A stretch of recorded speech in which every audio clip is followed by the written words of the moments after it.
following exercise focuses on your chest and upper back as well as pulling them together to strengthen your rotator cuff.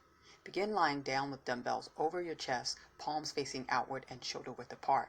Lower the dumbbells down to your upper chest level, bending at your elbows. Press the dumbbells back up to a straight arm position. Lower the dumbbells back behind your head, keeping your arms straight. Raise the dumbbells back up over your chest, returning to the start. To modify, do not use weight.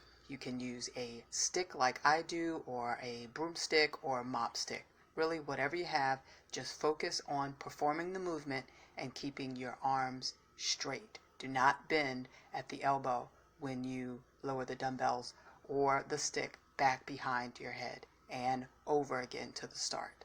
Repeat. Thanks so much for watching. Please like, share, and subscribe for more exercises.